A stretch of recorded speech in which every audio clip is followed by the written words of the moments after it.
Je peux enfin vous prouver que la légende de Lucie est fausse.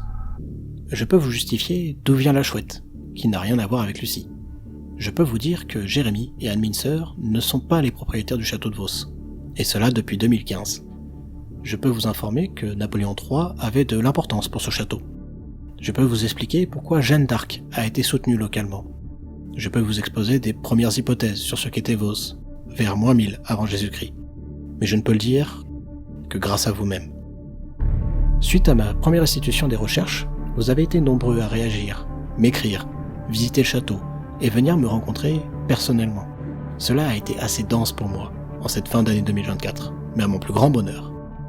En effet, un lot d'entre vous se sont proposés pour m'accorder du temps, regarder mes recherches et sources, et étudier le lieu dans leurs domaines respectifs.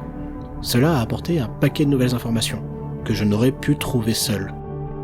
Je ne peux que vous remercier pour le soutien apporté, dont la liste sera en fin de vidéo. Cependant, tout n'est pas encore respecté.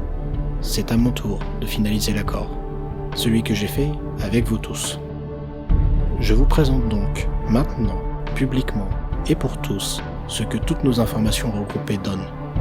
Dévoilons encore des mystères du château de Vos.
Pour commencer, je vais déjà reprendre l'ensemble des symboles présentés dans la première restitution. Je vais même en citer un commentaire de Fabrice Mioche, débloquant plusieurs pistes de compréhension.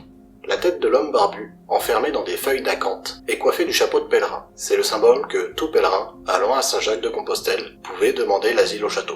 Concernant les symboles sur la façade, la rose maçonnique va symboliser le secret, la régénération et l'initiation. La rose épanouie dans le losange va représenter la stabilité et l'accomplissement. Une parenthèse, il y a 7 symboles différents au-dessus des fenêtres. Malheureusement, je ne les ai pas en photo, donc je ne peux pas vous les montrer. Pour la date qu'il y a sous l'équerre et le compas, je vois écrit 1987. Concernant l'inscription, je peux lire Thème Rank Ir, que l'on peut interpréter par Avance pour renaître. Cela serait bien cohérent avec la mentalité franc-maçonnique. Autre hypothèse m'ayant été proposée, Terre Noire, mais rien d'existant autour de Vos qui pourrait faire référence à ça. Par contre, j'ai pu avoir d'autres précisions sur l'année et sur la façade en elle-même. 2 personnes voulant rester anonymes, ne se connaissant pas l'une l'autre, mais ayant été fréquemment au château dans les années 1970 et me l'ayant prouvé personnellement, m'ont précisé que le symbole des francs-maçons n'y était pas en 1973. Cela ne vaudra rien pour vous, ne pouvant pas citer l'origine des informations publiquement, mais je vais m'en servir pour m'aiguiller moi-même. Autre point. Après l'événement de Jean-Yves Casgar en 1984, le fort intérêt extérieur a aussi été gouvernemental. Il est donc devenu classé monument historique le 30 août 1985 et suivi de près. Mais avant 1985, rien n'était restreint légalement sur le château. J'en déduis que la réalisation du symbole des francs-maçons a dû être fait entre 1973 et 1985. Et indirectement, je doute clairement à ce jour sur le côté historique de la globalité de la façade au vu des sens des symboles cités au-dessus des fenêtres. Ce doute se fera conforter par d'autres éléments post-1984 que je vous donnerai plus tard dans la vidéo. Continuons pour l'instant avec les autres symboles. Les blasons sont soutenus par ce que l'on nomme les tenants, en l'occurrence ici ceux de la famille de Cadier, qui sont des pans émergeant d'une queue de dragon. Cela a une représentation symbolique l'âme quittant le corps physique pour renaître à la vie éternelle. Le tout est surmonté d'un homme de baron, surmonté d'une couronne de même. À propos des blasons, ils permettent de représenter des familles, mais j'ai oublié de vous expliquer comment on arrive à les identifier.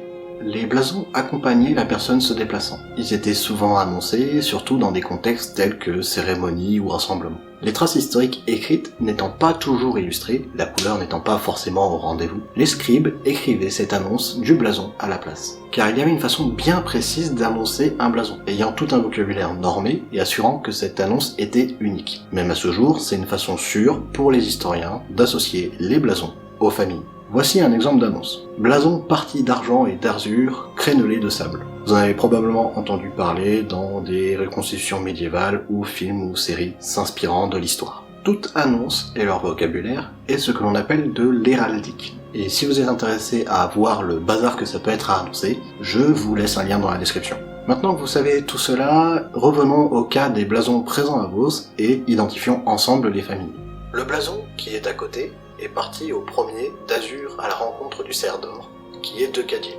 Rien de surprenant, on connaît déjà bien ce nom. Au deuxième, d'argent au chef d'Anché de Gueule, chargé de 3 croix pâtées d'argent posées en face, qui est Perceval. Qu'est-ce que Perceval fait là ? Vu que 2 blasons séparés égale liaison, j'ai recherché une potentielle trace de mariage. En tombant sur un ancien livre généalogique des Cadiers de Vos, je trouve page 67, le mariage en question. Donc le blason a bien sa raison d'être. La tombe familiale contient à propos certains membres de la famille Perceval, ce qui explique le blason de Perceval dans le cimetière de Vos.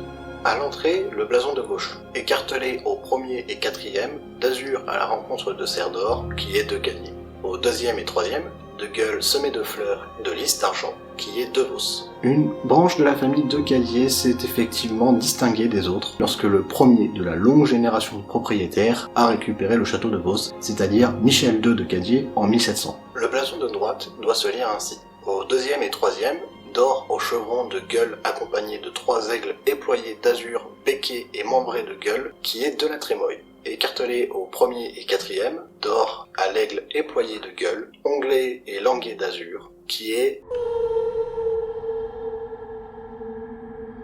Ce nom a pris de surprise l'une des personnes me soutenant dans les recherches. Et je ne m'attendais pas à une coïncidence aussi forte. Louis Harra vient depuis plusieurs années au château de Vos et creuse sur le passé de sa famille. En voyant ma première restitution des recherches, ce commentaire, et notamment ce nom, il s'est rappelé d'une vague histoire de famille. Il a donc voulu creuser plus en détail, et s'est rendu compte qu'il était lui-même un descendant de Charles Eugène de Cadier. Il est donc revenu me voir plus tard, en me donnant bon nombre de détails.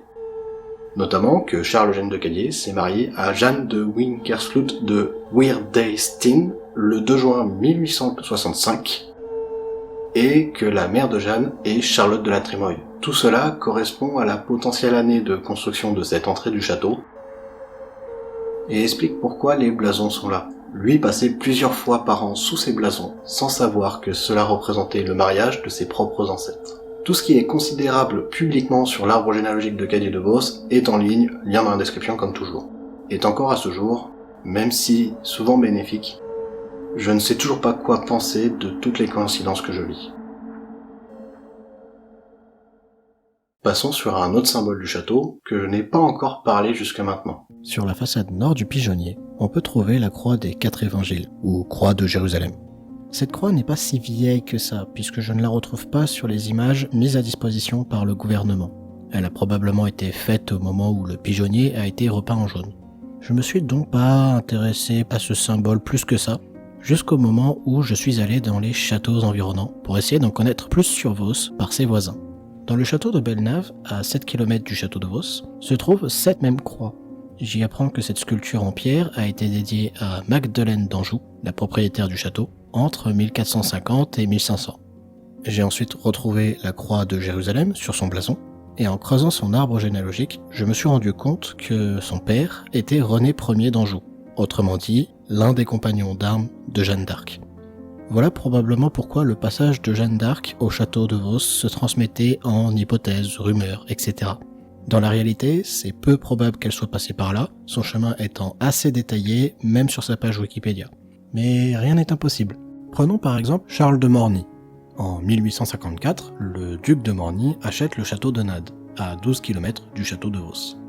Le temps de sa reconstruction, et en attendant de pouvoir s'y installer, il vient cohabiter avec son ami Charles-Eugène de Cadier. Pendant cette période, il fera venir son demi-frère pour aller chasser, Napoléon III. Une grande table à gibier aurait été offerte par la même occasion, qui serait restée au château. Charles-Eugène de Cadier s'intéressera au personnage, expliquant le nombre conséquent de documents le concernant dans les archives départementales 25J de l'Allier. Malheureusement, il est probable que la table en question n'y soit plus. La globalité des meubles ont été vendus lors des ventes du château en 1970, l'achat par Tagori, et 2002, l'achat par Anne-Elisabeth Mincer. Sans compter la vente progressive actuelle des meubles, le piano de la salle italienne a été vendu en 2024 par exemple. C'est ainsi que certains particuliers peuvent se retrouver avec un bout d'histoire de Vos. Voici par exemple un tableau de 1988 par Marcel Liégeon, intitulé L'ombre de Lucie. Offert le 4 octobre 1988 au propriétaire Tagori de la Tour, il est aujourd'hui préservé chez un passionné du lieu. Dans cette période post-1984, d'autres choses se sont organisées par la réputation rapide du lieu. Un circuit touristique en bus a été, par exemple, organisé pour passer à Vos, et d'autres personnes récupéraient des informations et en vendaient des livres. C'est le cas par exemple de ces deux livres, dont je remercie Florian de Savoie, Edda Sigrid et la mère de Vos pour les emprunts répétitifs. Bien que tout n'est pas à considérer dedans, on retrouve des choses assez diverses témoignant du passé. Quelques descriptifs d'événements historiques du château,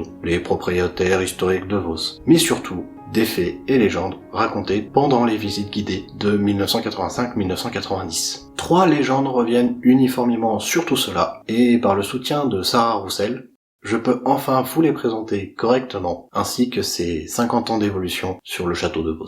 Pour commencer la série des légendes, revenons sur la légende des Leloup. Pour vous remémorer cette légende, je vous cite directement 2 livres le racontant. Françoise va en Vos le 7 avril 1641 à Claude Leloup de Bellenave. En ce XVIIe siècle, Vos n'est plus guère qu'une ruine que les propriétaires n'habitent plus. Claude Leloup meurt au siège de Northlington en 1645, voilà une nouvelle neuve à la tête de la propriété. Courageusement, Madame Leloup entreprend la restauration du château. Elle s'y ruine, du reste, et en est bien mal récompensée. Son fils, venu caracoler sur ses terrasses, chevauchant un cheval fougueux, est précipité sur la pente rocheuse. L'homme et la bête se tuent. Cette disparition du fils Leloup laisse l'héritage à ses sœurs, qui la vendent à Nicolas de Buisson. Je bascule sur ce que dit un autre livre, donnant d'autres précisions intéressantes. Comme il a été dit dans l'historique, Marie de Guénégaud, femme de Claude Leloup, se ruina pour la construction de l'immense terrasse située au bout du grand salon, orientée au sud-est. Il s'y produisait un drame, sa construction à peine achevée. Claude Leloup et Marie de Guénégaud n'avaient eu qu'un seul fils. Celui-ci, une fois cette terrasse terminée, y vient caracoler sur un cheval fougueux. Drôle d'idée, me direz-vous, pour faire de l'équitation. Toujours est-il que le cheval, si fougueux, entraîna son cavalier sur la pente rocheuse où elle est édifiée. Résultat, cheval et cavalier y perdirent la vie. Depuis là où se produisait ce drame, il pousse sur les rochers, et ce en assez grande quantité, de très jolies fleurs, appelées gueules de loup. Quoi qu'il en soit, quel mystère se cache derrière la pousse de ces fleurs, à l'endroit même de ce drame? La citation maintenant faite, explorons tout cela. Pour commencer, un erratum fait dans la première vidéo. L'accident aurait eu lieu sur la terrasse haute, et non sur la partie basse. Cela n'empêche en rien mes ressentis d'être étranges sur cette partie basse. Cependant, je n'ai pas eu de ressenti particulier sur cette partie haute. Je suis allé voir si je retrouve ces belles fleurs vers la terrasse, ou dans la zone en contrebas. Je n'ai rien trouvé de visible directement, excepté une végétation grandissant par elle-même depuis bon nombre d'années. Mon hypothèse est qu'il y en avait à l'époque, au moment des visites guidées. Cela pourrait notamment donner un repère assez notable et mémorable pour qu'il soit tracé à l'écrit. Mais que si toujours existant, la végétation naturelle l'a envahi, prenant le dessus sur ses fleurs.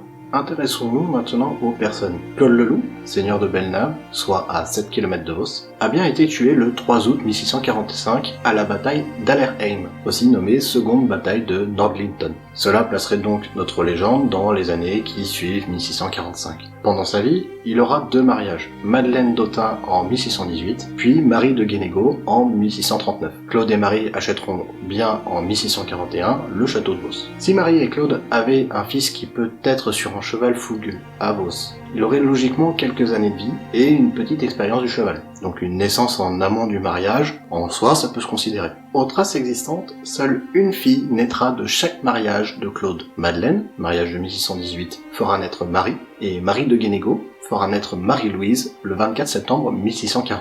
Ça devient plus compliqué. Même si un fils non légitime serait né, il n'aurait pas été vu d'un bon œil s'il se balade à Vos avec toute la branche familiale de Marie de Guénégaud. Ça reste toujours considérable, mais tordu selon le contexte de l'époque. Marie de Guénégaud est née le 24 novembre 1618. Autrement dit, à son mariage en 1639, elle avait 21 ans. Ça devient vraiment tordu. Une naissance non légitime, à ses 16 ans, donnant un fils de 13-14 ans sur un cheval fougueux. La piste d'une info incorrecte dans la légende commence à naître. C'est une dernière information qui clôturera définitivement nos recherches sur cette légende. Marie de Guénégaud est décédée en 1644, soit 1 an avant Claude Leloup. On en tire plusieurs choses. Premièrement, si elle avait mis des moyens dans Vos, c'est en compagnie de Claude Leloup, et selon le contexte de l'époque, sûrement avec l'accord de Claude. Deuxièmement, leur fille ayant 5 ans en 1645, l'hérédité n'a pas pu avoir lieu avec elle. Si un fils pouvant chevaucher un cheval fougueux à Vos après 1645 existait, il l'aurait hérité. Cependant, la trace suivante est bien une transmission du château à Nicolas de Buisson, personne ayant bien existé. Troisièmement, si vous décidez d'investir financièrement dans des travaux pour un château en ruine, attaquerez-vous par une terrasse surélevée pour la finir dans un délai de 3 ans. Ça peut être effectivement le cas s'il y a du monde et des moyens, mais laissant plus de traces historiques en contrepartie. Avant que ce sujet soit creusé, je considérais moi-même que cette légende pouvait être basée sur un fait divers du château. Le cheval étant l'un des moyens de déplacement prisés de l'époque, les accidents n'étaient pas rares. Le contexte aurait donc été commun, en faits divers historiques, qui auraient été ensuite repris et racontés avec un côté insolite pour amplifier le côté paranormal du lieu. Finalement, ce ne sont que des ingrédients épars qui ont été utilisés. Au moins, l'erratum sur ma première restitution est faite. Passons sur une autre légende racontée au château, celle de la chouette. Vous allez voir qu'elle remet à plat l'origine de certaines informations remixées aujourd'hui. Un compte-rendu, dû à la plume du chanoine Boule, nous fait découvrir une bien étrange affaire. En 1580, à l'époque de Claude de Profondmont, seigneur et baron de Vos, évêque de Troyes, un chroniqueur fait mention de l'existence d'une société plus ou moins secrète, dont le nom plus ou moins curieux est les Compagnons du Nombril. Leur philosophie, aussi obscure que, consiste à couper le cordon ombilical reliant le monde à la morale et la miséricorde. Le grand maître de cet ordre semble être un certain Delonjus. Il fit souvent condamner des innocents, parmi lesquels une sage-femme, accusée à tort, semble-t-il, d'avoir à Vos assassiné un nouveau-né. La conduite de ce procès lui fut confiée par son ami Claude de Beaufremont, et elle fut diligentée par le bailli de la ville de Gannat. C'est vraisemblablement le 18 août 1583 que le dit bailli, à la demande de Delonjus, convoquait cette assise dans la salle voûtée de la forteresse de Vos, pour y entendre les déclarations de l'infortunée accoucheuse. Devant cet aéropage, celle-ci fit l'annonce solennelle suivante. « Mes seigneurs, j'atteste, devant Dieu le Père, devant le Fils, devant le Saint-Esprit et devant la Vierge, mes seuls avocats, que je n'ai jamais tué d'enfant, ni commis aucun sacrilège, et que je ne connais aucune autre personne ayant commis pareil crime. » Sur ce, elle entendit le bailli l'admonester en ces termes. « Si vous voulez modérer la vigueur de votre supplice, déclarez que vous avez agi sous contrainte et livrez-nous le nom de la personne. » La pauvre femme s'en tint la vérité. « Mais seigneur, je n'ai rien fait, ni été contrainte par personne. » Je vais volontairement sauter certains passages, n'ayant pas grand intérêt à l'intérieur. Traitement douloureux et pratique n'ayant pu avoir raison de dénégation de l'accusé, celle-ci fut transportée à Gannat. Vers 6 heures du soir, on la transporta sur une civière en l'église Sainte-Croix. Là, elle déclara qu'elle alla mourir innocente. Aussi, demanda-t-elle à chacun des présents qu'ils veulent bien prier pour le repos de son âme. Ayant été condamnée à mourir pendue et brûlée, on lui passa la corde autour du cou pour exécuter la sentence. Or, à l'instant même de la pendaison, au-dessus du bûcher, une chouette sortit de sa bouche, tandis que la foule, massée devant le lieu de cet atroce spectacle, poussait un grand cri d'horreur. Depuis ce temps-là, dit-on, le corps de la suppliciée, ramené en la forteresse de Vos, reposerait sous la petite colonne coiffée d'un chapiteau d'époque romaine. Cette petite colonne se situerait entre la tour carrée et le donjon. La dépouille de cette malheureuse ne fut jamais retrouvée. Il est dit, depuis cette époque, que la douleur infligée à cette innocente rayonne au travers la masse de cette curieuse tombe et, par la voie de la pierre, exerce une influence bénéfique sur tous ceux qui touchent ce modeste et curieux sépulcre. Suite à cette première lecture, je me suis dirigé vers le petit hôtel cité, toujours existant à ce jour. Après quelques protections, et dans le but de le manier délicatement, j'ai examiné de plus près cet hôtel. Et effectivement, l'hôtel est en 2 parties. La partie haute est un bloc creux, comme un pain rond dont on a retiré la mie. Elle semble taillée pour donner des formes sur sa façade, dont le temps en a emporté la signification. Elle peut être complètement séparée de la partie basse. Celle-ci est une petite colonne, principalement en pierre, et solidement liée au sol. Étant plate et complètement recouverte sur le dessus, je n'ai aucune idée si cela est une ancienne cheminée ou juste un bloc de pierre. Cet hôtel mériterait une étude plus approfondie, mais pour l'instant, voilà ce que j'ai à son sujet. Ensuite, Claude de Beaufremont a bien existé. Né en 1529, il deviendra évêque de Troyes en 1563, jusqu'à sa mort en 1593. Bien qu'il récupérera le château de Vos par héritage, il est peu probable qu'il y ait donné de l'intérêt. En effet, il eut à gérer le diocèse de Troyes et plusieurs abbayes prestigieuses par rapport à la guerre de religion. Pour en citer quelques-unes, Assé, Longuet, Balerne. En plus de cela, il a été gouverneur d'Auxonne et inclus dans le bailli de Châlons. Toutes ces villes sont plutôt éloignées de Vos et aucune trace d'activité est recensée par rapport au château, excepté son décès, changement de propriétaire. Avec cela, 3 autres pistes seraient à explorer, pouvant donner facilement des informations. La première piste concerne l'église Sainte-Croix, à Gannat. Si un bûcher-pendaison s'y serait déroulé, une trace serait présente dans les registres ecclésiastiques locaux, ce qui serait à vérifier. Le livre des âmes, équivalent au registre des baptêmes sépultures pour faire simple, pourrait aussi tracer le décès de cette personne, si existante, du côté de l'église. La deuxième piste concerne la date du bailli, le 18 août 1583. Elle doit probablement venir de quelque part pour être aussi précise et indiquée au jour près. Enfin, la troisième piste est les éléments toujours existants au château. Ce tableau, probablement de la période 1970-1985, est accroché dans le couloir aux vitraux, au premier étage de l'aile est, du côté de la tour de l'horloge. Une trace expliquant clairement d'où vient la chouette empaillée de cette même tour. Mais ce tableau est en zone privée. Il n'aura pas aidé à éviter la confusion entre la chouette et la fameuse légende de Lucie. Il est temps de vous raconter cette fameuse légende, toujours par citation. Laissez simplement votre curiosité se balader sur cette version d'époque, je vous exposerai tout cela plus finement après, et notamment paranormalement parlant. Lucie, jeune et belle femme, était servante au château de Vos dans les années 1560. À cette époque, le propriétaire des lieux était Guy de Daillon, seigneur et baron de Vos. Le charme de cette jeune femme ne laissa pas indifférent Guy de Daillon. De ce fait, sa femme, Jacqueline de la Fayette, nourrissait envers Lucie une haine qui grandissait chaque jour. Cette occasion se présenta quand Guy de Daillon partit guerroyer, laissant le commandement du domaine à son épouse, ainsi que le voulait la coutume. Ce dernier, à peine parti, Jacqueline de la Fayette fit enfermer Lucie dans la prison de la Tour Malcoiffée. Isolée de tout, souffrant de faim, de froid et de peur, la malheureuse ne résista pas longtemps. À moins, selon une autre version, qu'elle ne fut poignardée par la châtelaine tortionnaire et jetée aux oubliettes. Quoi qu'il en soit, l'histoire dit que par une nuit d'automne, les habitants du village de Vos virent une apparition luminescente, assise sur les créneaux de la tour mal coiffée. Lucie était morte, et son spectre venait de se manifester. Depuis cette époque, elle hante le château, en ayant une préférence pour la salle des gardes et le chemin de ronde.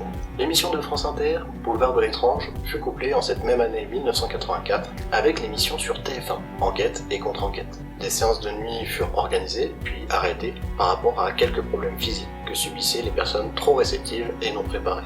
Aujourd'hui, ces séances ne se font plus, mais j'ai ouï dire qu'elles allaient prochainement reprendre. Par rapport à cette remarque personnelle de F. Gabriel, ce livre a été imprimé en 1990. Passons à la partie analyse. Dans ma première institution, j'avais réussi à trouver que Jacqueline de la Fayette a effectivement hérité du château de Vos, mais qu'en 1593. La vente suivante du château ayant été en 1641, cela laissait une plage de 50 ans où la légende aurait pu avoir lieu. Cette possibilité a été écartée par plusieurs méthodes différentes, tout étant arrivé en même temps. Je vais donc toutes les citer avec source en description, car toutes ces méthodes sont intéressantes, parfois même originales. Premièrement, l'équipe de Paranormal Evidence m'a demandé si, en cherchant par les registres paroissiaux pour le décès de Lucie, si j'avais aussi tenté pour Guy de Daillon et Jacqueline de la Fayette. Jacqueline est née en 1535 et décédée en 1616. Guy est né en 1530 et décédé en 1585. Jacqueline récupère le château de Vos en 1593. Il est donc impossible que Guy et Jacqueline soient au château de Vos en même temps. Bien que je vous ai mis une source en ligne par facilité d'accès pour vous, ces informations peuvent être confirmées en allant aux archives départementales du Maine-et-Loire. Bon nombre d'informations sur Guy de Daillon sont entre les codes E1946 et E2445. Le contrat de mariage entre Guy et Jacqueline fait le 11 mars 1558 et notamment en code E2188. Deuxièmement, en plus de trouver les archives précédemment citées et avoir donné des explications sur d'autres pistes de recherche, Fabrice Mioche m'a mieux informé sur le droit de justice à cette époque. Je cite sa réponse dans son commentaire sur ma première restitution. Ayant même le droit haute, moyenne et basse justice, il aurait été impossible pour cette pauvre Jacqueline de faire mettre à mort une jeune fille de la noblesse, même désargentée. La justice concernant la mise à mort relevait toujours des tribunaux. Imaginez une seule seconde qu'une jeune femme de la noblesse disparaisse sans laisser de traces. La famille aurait immédiatement engagé une enquête auprès du procureur, qui lui serait allé voir le châtelain de Beauce pour lui demander des comptes. Il y avait ce que l'on nommait les fourches particulières, non loin du château, généralement visibles de tous, pour montrer que le seigneur avait droit de justice. Cela ne fut utilisé que très rarement. Troisièmement, Sarah Roussel s'est intéressée à la zone de vie de Guy de Daillon. Voyant qu'il était comte de Lude, une zone bien éloignée vers le nord-ouest, elle a cherché des traces sur son activité par rapport au territoire. Guy de Daillon a été gouverneur de Poitou de 1560 à 1585 et fut souvent demandé dans divers lieux autour de Lude sur cette période. Il est donc peu probable qu'il se soit installé dans un endroit aussi éloigné tel que Beauce. Quatrièmement, et pour finir, j'ai fait le tour des châteaux avoisinant Beauce pour voir si je pouvais récupérer des informations au niveau des liaisons avec les voisins. Et en réalité, j'aurais pu deviner la réponse. Les propriétaires des châteaux à cette époque tournent autour de peu de noms. Le château de Beauce était bien inhabitable, 1550 tout comme 1600, mais surtout, ce n'était pas le seul cas de ruine dans les environs. Plusieurs châteaux étaient donc sous le même propriétaire, sans forcément que celui-ci réside dedans. Pour Jacqueline de Lafayette, je confirme qu'elle devait habiter principalement au château de Pont-Gibaud. Elle possédait le château de Beauce, mais aussi celui de Chouvigny, dans le même état, si elle n'en avait pas encore d'autres présents dans la région. Enfin, selon un visiteur, le château rocher de Saint-Rémy-de-Blot, en libre accès, aurait une pancarte parlant du château de Beauce. Tout cela démontre une légende qui est fausse. Cependant, suite à cette vidéo, je devine que beaucoup feront l'erreur de penser que la légende est imaginaire. Laissez-moi donc vous prouver que nous sommes face à un cas de légende fausse et réelle à la fois, au point où j'ai moi-même hésité de vous révéler tout cela. Bien que Lucie n'a donc pas existé physiquement, depuis 1970, elle a bien eu sa trace de vie sur le lieu. Lucie a été une source d'inspiration pour bon nombre d'artistes, donnant des tableaux qui sont bien physiquement là. Lucie a indirectement rassuré ceux rentrant dans le château. Lucie a même fait vivre le château de Beauce, financièrement parlant, principalement pendant la période Tagouré de la Tour. En vous exposant la démonstration, je fais indirectement disparaître Lucie. Je fais supprimer cette source d'inspiration. Je retire à 3 équipes médiatiques en 1984 la seule potentielle justification d'un phénomène lumineux de 18 minutes qu'ils ont bien vécu. Je supprime à d'autres personnes qui sont venues dans le château, ayant observé eux aussi ce que le château pouvait faire, ce qu'ils pensaient être une potentielle réponse au pourquoi. Je me suis longuement posé la question de publier ou non. Bien entendu, la démonstration est palpable, les sceptiques sont satisfaits, et ce qui sera mis en avant publiquement sera la légende de Lucie est fausse. Mais révéler cela n'a aucun impact sur les phénomènes qui se passent dans le château.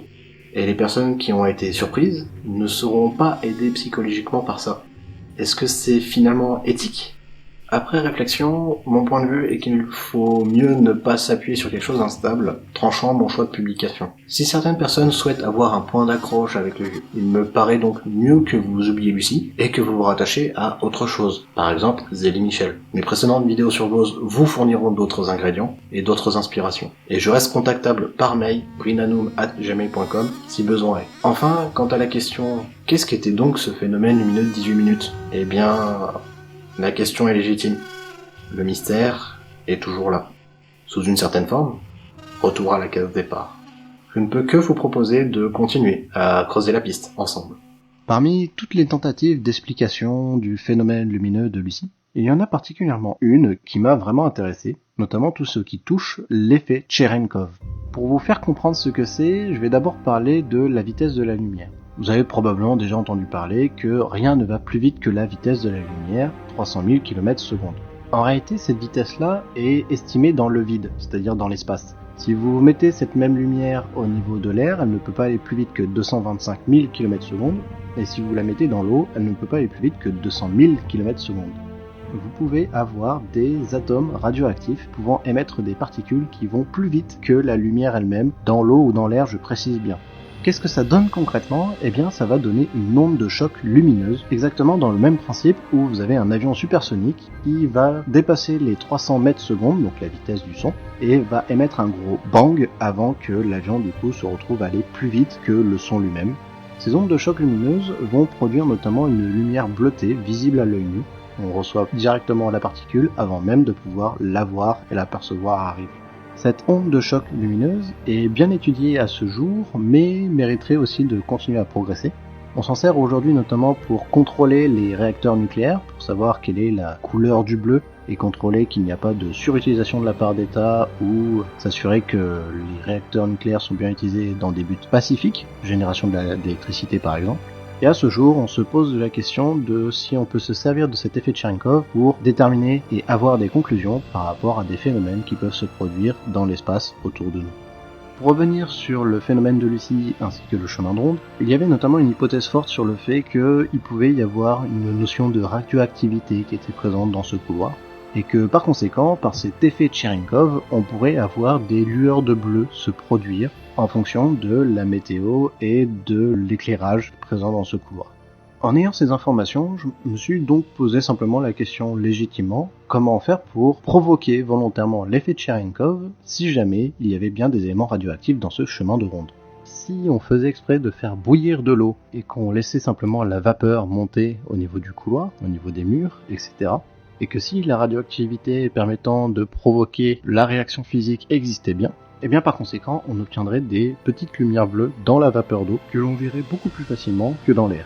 J'ai donc pris une casserole, j'ai pris une bouilloire d'eau, j'ai versé de l'eau bouillante à divers endroits du chemin de ronde, voir si notamment il y avait des petits éclats bleus ou des petites lumières bleues qui pouvaient se produire en fonction. J'ai essayé ça à divers endroits du chemin de ronde, j'ai essayé bien entendu de priorité à des endroits qui sont obscurs, à des endroits où la luminosité est faible, directement de l'eau bouillante sur le bord des parois pour voir si je pouvais avoir le même effet, le même phénomène. Mais malheureusement, après une demi-heure de test de cette manière-là, bien je n'ai strictement rien eu, excepté que l'on voit bien la vapeur d'eau présente dans la vidéo.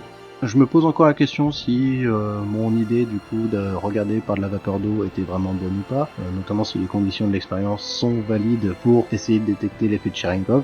Ça me paraît par contre important d'en parler parce que même sans parler du phénomène de Lucie, c'est effectivement quelque chose qui pourrait expliquer certains des phénomènes lumineux que l'on pourrait avoir dans la vie de tous les jours par rapport à voir un esprit, tout ça. Au moins je suis content de vous l'avoir précisé, d'avoir expliqué ce que c'était et puis derrière de voir ce que j'aurai par la suite.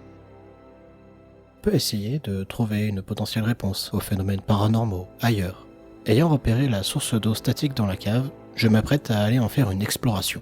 Je pars du côté de l'eau statique, dans le but d'explorer et de voir s'il n'y a pas d'autre chose présente à cet endroit-là. Ça va me permettre de regarder les pierres, de regarder les divers éléments qui peuvent être présents aussi dans l'eau statique, et de voir si potentiellement on ne découvrirait pas de nouvelles pièces par ce biais-là. Sur ce, je vous emmène avec moi, et puis c'est parti pour aller dans la partie souterraine.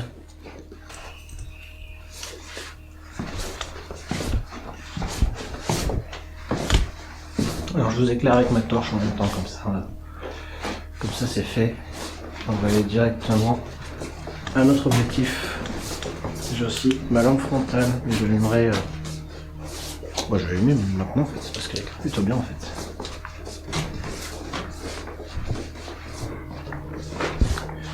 Donc voici l'eau statique dont je vous parlais plusieurs fois. Il y avait aussi à l'époque un animal qui s'est noyé là-dedans et qui flottait. On peut le voir dans certaines des vidéos d'enquête d'autres personnes. Donc il était à cet endroit-là avant à l'époque. Pour ma part, je vous le montrerai pas. Et 2, en fait, il s'est complètement dissolvé au bout de 9 mois, je dirais. Puis let's go, hein.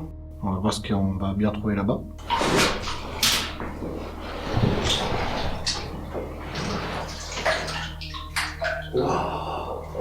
Alors, ok. Je viens de rentrer dans l'eau. La première chose que je peux vous dire, c'est que je sais pas pourquoi, mais ici, l'eau est extrêmement dense. Vous voyez le blanc qui est au niveau du plafond, là? Et en fait, tout ça, c'est que du reflet de l'eau qui est resté là, à perler, et qui a fait ce côté blanc. Commençons à avancer là-dedans. Si jamais vous voyez de la buée, c'est normal. Ici, il peut y avoir de la buée. C'est creusé. Le sol est plus profond. Encore d'autres bouteilles.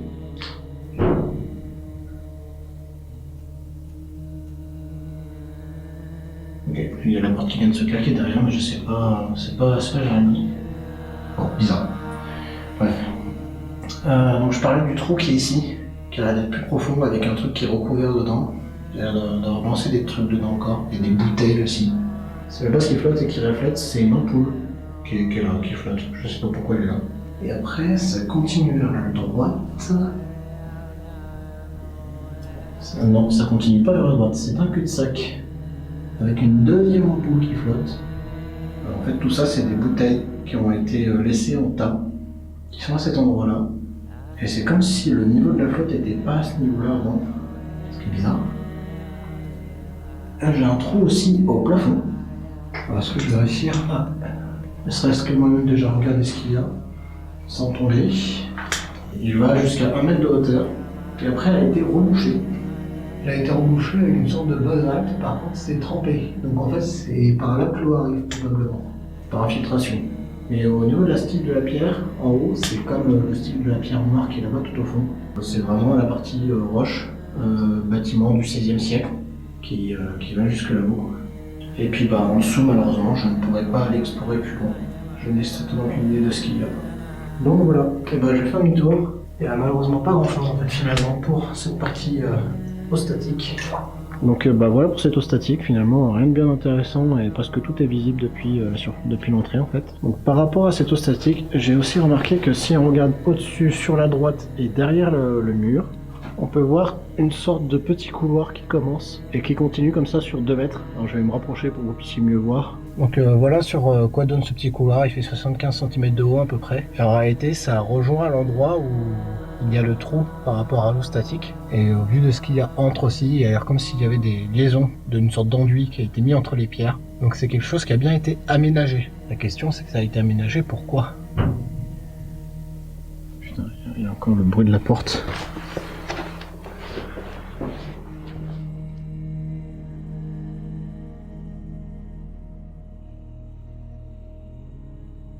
Un mystère pour le bruit de la porte, je peux pas vous dire ce que c'est.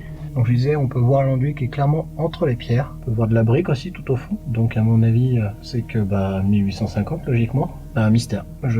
Probablement une autre conduite pour l'eau statique, j'en sais trop rien. Voilà du coup pour le sujet de l'eau statique. Donc chou blanc. Continuons avec la suite et tant pis cette piste tombe dans l'eau du coup. Parmi les axes de recherche, il y a le sculptage physique, mais aussi historique. Et à ce sujet, voici les compléments sur Vos, ainsi que la famille Cadier, que Sarah Roussel et moi-même pouvons ajouter à cette première restitution. Commençons avec le château de Bourbon-l'Archambault. Château clé de la gestion du Bourbonnais dans les années 1200, ces 9 tours avaient le nom de chaque famille gérant les 9 territoires du Bourbonnais. Cela inclut notamment le nom Cadier sur l'une des tours, déjà nommée en 1286. La famille Cadier se voit attribuer le fort de la Brosse-Cadier dans les années 1200, gérant l'actuelle ville de Moulins-sur-Allier. Puis, de la même manière, ils récupéreront le château de Vos en 1226, pour défendre la partie sud du Bourbonnais. Pour vous donner un repère sur la taille du territoire de Vos à cette époque, cela incluait les villes d'Ébreuil, de Vic, Mercurolles, La Lisole et l'ensemble de la forêt des Colettes. En 1317, Louis Ier décidera d'attribuer la seigneurie de Belle-Perche à Guillaume Cadier. Cet ancien baron de Vos partira, et Louis Ier échangera le château contre des vignes à Philippe V le Bel. Ce dernier le concédera ensuite à son cousin, Louis de Clermont. En 1327, le Bourbon passe de baronnie en duché, un stade supérieur. Par conséquence, Louis II fera passer Vos de fief à baronnie vers 1400. Son propriétaire, Robert Dauphin, devient en même temps évêque de Chartres. Ne pouvant pas tout gérer seul, il en distribuera la gestion du château à plusieurs seigneurs, qui commencera la période à plusieurs propriétaires du château. En 1523, François Ier a rattaché directement à sa couronne le château de Vos. Le lieu perdit ensuite en intérêt, en 1600, il était en ruine. En 1664, Louis IV transmettra les restes à Amade de Blich, marquant la fin sûre d'un château partagé entre plusieurs propriétaires. Malgré ses efforts, elle n'arrivera pas à en faire quelque chose. Un jugement du 4 octobre 1692 fait récupérer le château par la sénéchaussée du Bourbonnais, qui le transmettra à Michel II de Cadier. Il rendra hommage et foi le 20 mars 1701 au roi Louis XIV, qui lui conférera officiellement la propriété du château. Cette même occasion est probablement le moment où l'armoirie des Cadiers de Vos se crée, distinguant par la branche des autres Cadiers. Et dans cette période, Michel II de Cadier de Vos fait construire l'actuel manoir des Noix, au nord du château. Une belle succession de familles durera pendant 270 ans. Parmi ceux-là, quelques événements intéressants peuvent être cités. En 1752, François-Claude Cladier fera construire l'actuel hôtel de Morat au titre de baron de Vos, abritant le musée de l'illustration jeunesse dans la ville de Moulins actuellement. François fut élu maire de la même ville en 1766. La Révolution française s'annonce, François-Claude de Cadier est déclaré suspect pendant la Terreur. Il se fera emmener de force du château de Vos, pour être jugé à Moulins. Il mourra de maladie en prison à la Tour Malcoiffée à Moulins le 27 avril 1794. Tous ses biens, y compris le château de Vos, furent mis sous séquestre ou vendus. J'ouvre une petite parenthèse. Si François a dû faire le trajet Vos-Moulins pour être jugé, c'est qu'il n'y avait sur place aucun moyen pour le faire. La salle au pendu du château de Vos ne pouvait donc pas en être une. André Amable de Cadier, fils de François, va réussir à racheter le château de Vos en 1814. Les successions amèneront ensuite à Charles d'Eugène de Cadier, dont vous connaissez déjà l'histoire par ma première institution. À ce sujet, la piste a progressé sur la ruine située au sud-est de Vos. Parmi le lot de cartes postales, dont je remercie la maire de Vos de me les avoir montrées, la vue générale à l'est du château montre la route actuelle, le chemin historique et un bâtiment pouvant être la ruine trouvée. Ce bâtiment est effectivement nommé Ancien Moulin sur l'une des cartes postales et montre l'étendue d'eau. Cette étendue est aujourd'hui peu visible car sous la végétation. Une fresque artistique a même été peinte sur l'une de ses façades. Seule cette photo d'époque en garde la trace car à ce jour, la fresque est à peine devinable. Tout cela apporte bien des précisions, rectifiant le tir sur certains points et en affirmant d'autres. Cependant, même en considérant une croyance énergétique spirituelle, tout cela n'explique toujours pas la potentielle source des phénomènes paranormaux qui s'y passent. En me posant devant la progression des recherches, je considérais que l'histoire du château a été maintenant bien étudiée, et que par conséquent, si on veut comprendre d'où est puisée l'énergétique, avec des phénomènes reprenant ce qui est existant du château, il ne me reste plus qu'une seule période à creuser. Il y avait quoi avant le château? Je me suis rendu compte que le seul élément que j'avais d'avant la construction du château, donc d'avant 800, est cette trace aux archives départementales précisant l'existence d'un couvent de bénédictins dont aucun vestige ne restait. Parmi les visites faites, le hasard m'a fait rencontrer Anaïs, faisant de la prospection archéologique par préfet régional. Après mise en contact avec l'Institut national des recherches archéologiques préventives et la discussion d'un projet de fouille temporaire par rapport au souterrain, je lui ai demandé par quelle méthode je pouvais tirer plus d'informations sur l'amont 808. On peut commencer simplement à percevoir le lieu, sans son château. Cela donnerait un promontoire rocheux, en surplomb des environs, dû à une éruption volcanique des millions d'années auparavant. On peut ensuite s'intéresser aux éléments physiques existant autour du château. Une géobiologue, voulant rester anonyme, a constaté la présence de nombreux courants d'eau à Vos. La mairie m'a ensuite confirmé la présence d'une source d'eau à Vos. Cette même géobiologue a remarqué que certaines sculptures extérieures de l'église lui font penser à des symboles d'origine celte. Personnellement, il est vrai qu'une tête de sanglier gravée en sommet de colonne, intérieure à l'église, n'est pas très commun. Anaïs a ensuite regardé ce qui était recensé au sud de l'Allier, incluant les environs du château.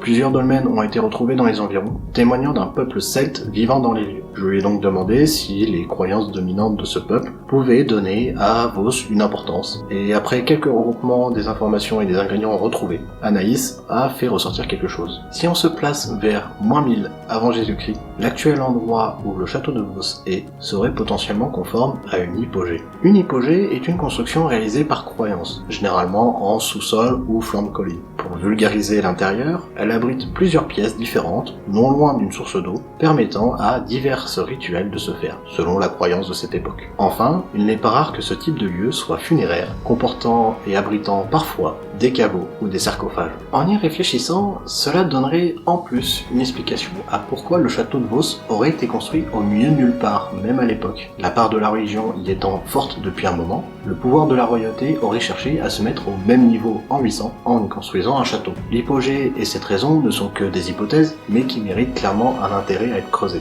Cela justifie doublement avec le souterrain la question d'une fouille archéologique temporaire sur l'est du château. Alors que les premiers contacts et le projet se construisent, Anaïs me demande d'aller voir certains endroits bien précis dans les jardins du château de Vos. C'est ainsi que je tombe sur d'autres ruines, à moins de 10 mètres de l'entrée actuelle du château. Tout est recouvert par la végétation. Les ruines sont probablement des alentours 1860, au vu de la serre en métal présente mon nom. En retirant le lierre, vous pouvez maintenant observer cette serre par-dessus le mur, à gauche de l'entrée du château. Tout cela depuis l'extérieur de la propriété. Les démarches pour des potentielles fouilles se déroulaient bien, mais malheureusement, le projet est tombé dans les cartons. Pour vous en faire comprendre la raison, laissez-moi vous expliquer l'histoire du château dans les années 2000. Je n'ai pas encore réussi à regrouper tous les morceaux. Cependant, je peux vous partager le peu que j'ai réussi à retrouver à ce jour. L'histoire commence par les débuts d'Anne-Elisabeth Mincer. En 2002, Elle achète le château par coup de cœur, auprès de la femme d'Ephraim d'Agory d'Atto. Accompagnée par des Anglais, son projet est d'aménager le lieu en hôtel-restaurant. Elle commença par aménager l'entrée en bar du village, puis à restructurer chaque pièce du rez-de-chaussée en une salle thématique. Le projet fonctionnera bien, jusqu'à la première chute de structure du château en 2006. La partie haute du donjon, tombée sur la salle où Jean-Yves Casga était en 1984, le gouvernement demande la fermeture complète du lieu au public, tant que les travaux de restructuration ne sont pas faits. Le projet de restauration tombe à l'eau, les accompagnants anglais partent. Anne Mincer se retrouve obligée à faire des procédures administratives sans connaître le français, seule dans un château demandant à être entretenue. Entre 2006 et maintenant, plusieurs personnes isolées comme moi seraient venues dans le but de soutenir le château. Cependant, ces personnes seraient restées que pour une courte période et sans avancement notable sur la situation de vie d'Anne ou de son château. À cela se glissent deux exceptions, deux moments où la situation devient critique. En 2014, la situation financière est au plus bas et le gouvernement se trouve insistant sur la restructuration. En effet, un autre effondrement de toit, proche de la tour carrée, s'est produit. À ce moment, plusieurs volontaires se seraient regroupés pour proposer de créer un fonds de dotation nommé Calligramme. Selon le premier statut de ce fonds, daté de 2015, un projet de culture, commençant en tourisme, finissant en opéra international, aurait été lancé en échange que le château soit géré par le fonds de dotation lui-même. Même si Anne Mincer n'est plus propriétaire depuis, elle conserve ainsi le droit de vivre dans le château jusqu'à la fin de ses jours. 2016 aurait été une année où les extérieurs du château ont été réentretenus, autorisant les visites guidées que sur cette partie. Puis, les aidants disparaissent tous de nouveau. Seul le fonds de dotation reste existant. Que s'est-il passé ? J'adorerais dialoguer avec l'un d'entre eux pour comprendre, car cela me parlait d'un projet qui cheminait pourtant bien. Le fonds de dotation se retrouve laissé en état, dans les mains d'Anne Mincer, et amène une deuxième situation critique en 2020. Deux autres parties de toiture s'effondrent sur l'aile ouest du château, relançant la restructuration par le gouvernement. Son fils, Jérémy, déménage en France, et essaye encore aujourd'hui de comprendre la situation globale. Il fait renommer le fonds de dotation Calligramme en Universum, et fait rénover le deuxième étage de l'aile est, en 3 chambres d'amis, plus 2 salles de bain, ainsi que quelques pièces annexes. Cependant, c'est la toiture qui demande des travaux. Les infiltrations viennent faire quelques dégâts dans les rénovations toutes fraîches du château. En arrivant en février 2024, je découvre la quantité de bacs et seaux présents dans le château. Sur les 2 mois qui suivirent, je propose de régler à Jérémy les infiltrations principales sur le toit, remise de tuiles identiques ou bâchage, et surtout de retirer les seaux. Malheureusement, Jérémy s'est montré de moins en moins présent au fur et à mesure du temps. J'ai donc entretenu le terrain, assuré les visites, accueilli la plupart des groupes extérieurs, paranormal, cinéma, etc. et libéré le chemin historique intégralement, en plus des recherches que je vous situe à ce jour. Non moins fut ma surprise en septembre 2024, juste après un juillet-août dense en visite et groupe extérieur, de me reprocher d'être inactif et de me demander d'en faire plus. La surprise fut donc moindre de voir le panneau physique temporairement fermé, mis par leurs soins, quelques jours après mon départ du château, puis que la même chose se soit produit sur Google Maps. À propos des visites 2024, le tarif n'a pas été mon choix. J'espère que les 8 € par personne soient bien talés au fonds de dotation du château, gros groupe de visites compris. Enfin, le prix de vente du château a diminué depuis, il est à 800 000 €. Donc si un nouveau propriétaire souhaite creuser, en savoir plus sur le lieu, eh bien je reste joignable par mail, brinanum@gmail.com. Mon départ a donc été précipité, malheureusement au détriment de certains axes de recherche. Désolé notamment à l'Institut National de Recherche Archéologique, car l'idée d'ouvrir des fouilles temporaires tombe dans les cartons. Je pense avoir restitué toute ma progression 2024. Je reste ouvert aux questions et dialogues si d'autres recherches survossent, et je ferai prochainement un live pour répondre à toutes vos questions. Je remercie notamment tous ceux qui m'ont soutenu pour cette deuxième partie des recherches, et qui me permet aujourd'hui de vous restituer tout cela librement. J'ai conscience que la page Wikipédia mérite notamment une bonne retouche, cela me viendra si le temps me le permettra. Quant au château de Vos, je pense avoir compris ce qu'il demande, à être reconnu sur ce qu'il est, tout simplement. Certes, paranormalement, énergétiquement et spirituellement, mais aussi historiquement, et surtout physiquement. Sa suite devrait naturellement se débloquer et évoluer une fois cela atteint. En tout cas, j'espère par mes restitutions faire en sorte que l'on prête nouvellement attention à ce château, que nous nous portons bien, et surtout, que nous gardons l'œil ouvert.